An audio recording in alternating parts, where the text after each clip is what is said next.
hot minute since I've been on here. I'm gonna be doing some silicone videos. Starting with this one. This was gonna be showing how I do just small repairs. I got this kit at the Kansas Doll Show. It is Marita Winter's Tay, and I just am in love with this baby's face. So most generally, when you buy a kit from the pourer, they will send you an exact match of their tint from their pour of the silicone. So it's an exact match to do repairs with, which is super handy. I don't think everyone does this, but most generally the pourers that I've bought from have always sent home this pour tint. So it's really nice to have on hand if you have a little repair. Sometimes you have minor little imperfections on silicone, and sometimes you damage them like how I did with this sculpt when I bought him. I had him wrapped in a blanket, but then he was on his body. He's a quarter limb baby. So having him on his body, I had him like all kind of folded up and put in my bag. And from the zip ties having sharp edges, I never even thought about it. But they put some little slices in the face and little scratches, so I have to repair those before I paint. So anyway, what I did was I went ahead and mixed up equal parts of the A and B of the tint that she sent me. I don't thin it. I left it as it is. I want it to be a little thicker because I don't want it to continue to run, because silicone, as you know, is self-leveling, so it's gonna try and level out. So he had a air bubble that had popped in the ear, and so I wanted to repair that. And then there was also on the forehead, I don't know if you can see, there was an air bubble there, and so it wasn't terrible. I could have probably left it, but I'm a perfectionist and that kind of stuff drives me insane. So I just went ahead with my scissors and I snipped it off. And then I'm just going to fill up the little divot that's left. I have her laying here on her face like this because those two areas, I want to keep them from running as much as possible.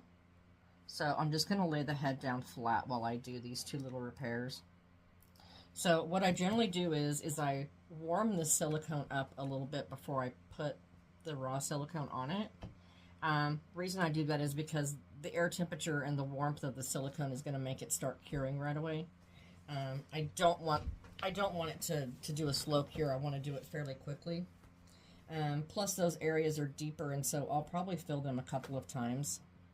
I don't like to just, fill them up with silicone in one time. I usually do it in a couple of different passes. So what I'll do is I'll first warm this up.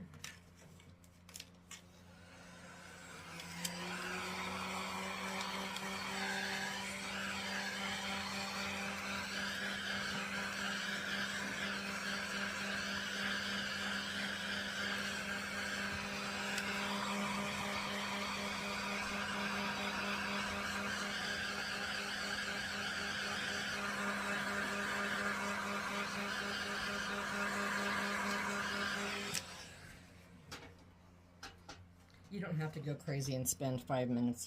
You just want the silicone to be warm to the touch. So I'm just going to grab a little bit here on my, I always use a pretty small little brush. I just want to get a little bit on there, and I'm going to just lay it, whoops, I got a hair on there. Lay it on there, and just kind of move it around with my brush. And then I wipe my brush off and I just kind of pat it down. I dip it in my Novox gloss. And I do that and just kind of pat it around until it just virtually disappears. Okay. I'll do the same thing in the ear.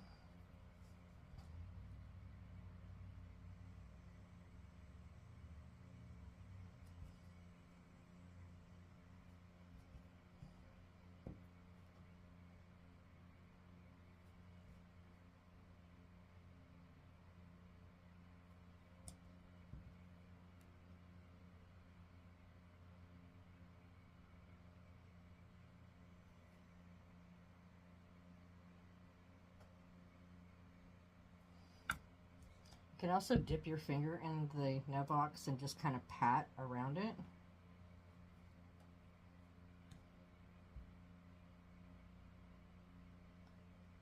And like I said, just don't try to overfill it all at once. If you have to come back a second time, it's not the end of the world. The porters will generally send you more than enough silicone for any repairs. Okay, and then I'll come back and I'll hit this with the heat gun again, and I will get it mostly cured before I move on to another area of the face.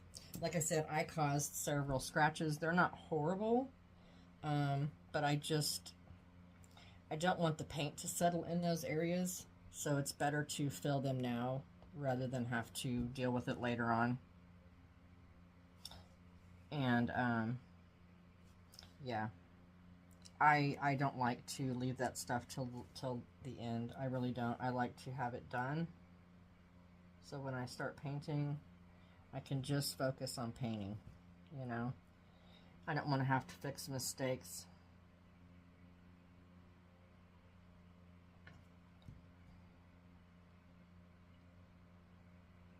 Alright, let's get this other little scratch by her eye. Hey, that was really a dumb rookie mistake. I can't even believe I did that. I got home and I went, what? But because that was there, because I made that mistake, it gave me the opportunity to show everyone how I fix little things like this. I'm also going to do a video opening her mouth. I've never done a full mouth opening video on camera. I've only done a partial on camera. So I'll go ahead and do that and show you all how I open the mouth and then how I flood the interior of the mouth with my tinted color. Alright guys, I think that's about it. If you have any questions, just drop them in the comments, and thank you for watching. See you soon. Bye.